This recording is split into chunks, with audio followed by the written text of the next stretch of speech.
Hi and welcome to this live currency strength indicator tables video. My name is John. I'll be taking you through the charts this Friday, the 2nd of December. Here you can see we have the live currency strength indicator tables in front of you. We have two types of tables. We have the trend traders table and the day traders table. These are highlighting the same studies but just on different time frames. So our trend traders is our higher time frame, our day traders is our lower time frame. The tables auto update every 15 minutes 24/7, so wherever you are in the world and you have access to the live currency strength indicator tables, that you can get the latest update when you log in. The currencies that are highlighted in green show a confluence between the two trading time frames. That's where we'll be focusing our attention in these videos, and you can actually see today that all of the currencies are highlighted in green, so it could be a busy morning if you're looking at all these charts. We're going to just narrow in on one or two, and then I'll take you through those charts in a moment. So what is the table showing us first though? Well, we can see that the Japanese yen is S1 on both the trend traders and the day traders, showing that there is a strong confluence there as yen being the strongest currency. The New Zealand dollar follows that on both tables as being the second strongest currency, followed by the pound, which is the third strongest currency on both tables. On the trend traders, the dollar is the weakest currency, only appears as W2 on the day traders, but on the trend traders is W1, followed by the Canadian dollar at W2 on the trend traders, W1 on the day traders, and then followed by the Swiss franc, which is W3 on both. I'm going to have a little look at cable today, just because price is approaching a key level of interest. So I just wanted to let you know that it is at a key area of resistance, and that we could be expecting maybe either a short-term pullback or a break through the key area of resistance. So jumping into pound US dollar on the weekly time frame, we can see that price is in fact at the 122 spot 50 handle just through here. We can see that price is coming into that area now. Not only that, but it's also trading above the daily 200 moving average at the moment. So at a couple of areas of resistance right now, especially on this weekly time frame. Now, if this is going to continue and the dollar's going to remain weak and the pound's going to continue to strengthen, then we could see price come up to the next area of resistance, which is the 1 spot 26.50 handle. However, if we start to reject here, we could expect price to fall to the downside, with our projections potentially reaching the 1 spot 15 handle once again. However, let's have a little look at our lower time frames just to gauge what's happening on those. So again, on the daily time frame, we can see that price is continuing to make higher highs and higher lows. Now, the last time pound US dollar featured here for long opportunities was back on the 26th of October, and despite price pulling back a little bit here, price has still rallied over 650 pips to the upside there. So that's still quite a significant move. If you waited for the retest of the trend line down through here, price has rallied over 900 pips to the upside, so a really significant move there for pound. So you can see we're at the 122 spot 50 handle. We are in that upward trend though, which could suggest that buyers are strong in the market. However, if I go to this 4-hour time frame, this is where things really start to get interesting for me, because what we can see is that price has started to trade within this bullish channel here, where we're coming up, rallying into the highs of the channel.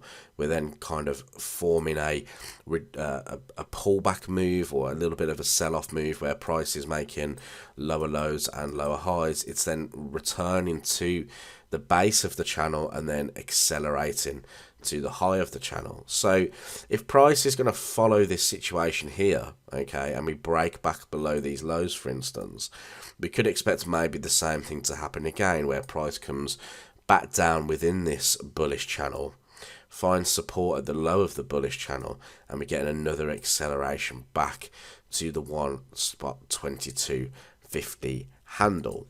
Now, price obviously the difference here is price is breaking through that area at the moment, but we know that this is a bit of a zone to work with for price currently.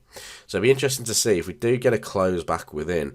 I would expect a move back down, very similar to what we've seen here and here in the past, for then another explosive move back to the upside. However, if we were to break higher, let's say we close above the 123 spot 12 handle, which are these recent highs in here, that would open the door up to buyers to push price up to that 126 or 1 spot 26.50 handle in the near term. So keep your eye on pound US dollar. That is definitely something to keep an eye on.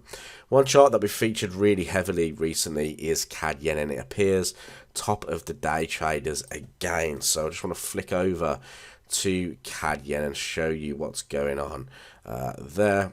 So you can see here, we talked about price breaking through the 102 handle. We talked about, when we first talked about price, we talked about it breaking through the 104 spot 50 handle. So that retest there, you would be now just shy of 460 pips up if you were looking at that move from in there, and especially if you held it through the next point of resistance, which was that 102. And yesterday we did discuss, yesterday or the day before, we discussed CAD yen continuing to break lower, especially if the 4 hour could continue to make those lower lows and lower highs. And you can see here we had a rejection of the 200 daily MA as well as the trendline resistance highs, and prices extended all the way to the downside there. So that move there was around about 330 pips on its own. The next stop for CAD yen is definitely this 99 handle. That's where I'd be expecting price to reach. And again, I'd be looking at opportunities if price could pull back. So if we had a move back towards the top of this bearish channel here, I'd be looking for opportunities to continue to jump on this market to the downside.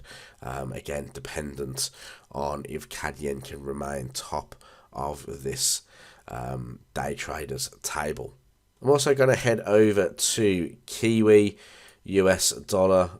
Kiwi dollar, something that we've featured in the past as well, just to kind of show you and update you where price is, because we've traded through another key area of interest. So we've broken through previous highs, now broken through the daily 200 MA, and we are approaching another level of interest. So the 0 spot 65.50 handle looks to be an area where price could retest in this market, because we've had this resistance in the past in here.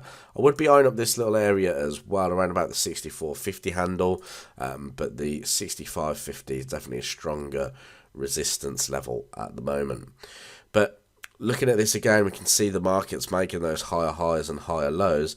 You know, if price was to pull back into the previous structure highs here with the confluence of the daily 200 moving average, that could be enough to see another move up to that key level of interest. Ideally, if we go to the 4 hour time frame, we could see a nice retracement phase coming through here, or a sell-off phase coming through here, where the market starts to make lower lows and lower highs before seeing another extension move to the upside. But you can see that 62.93 handle, which is formed from the daily 200 moving average, comes quite nicely into these highs as well. So expect maybe a retest of that before another continuation to the upside there for Kiwi US dollar.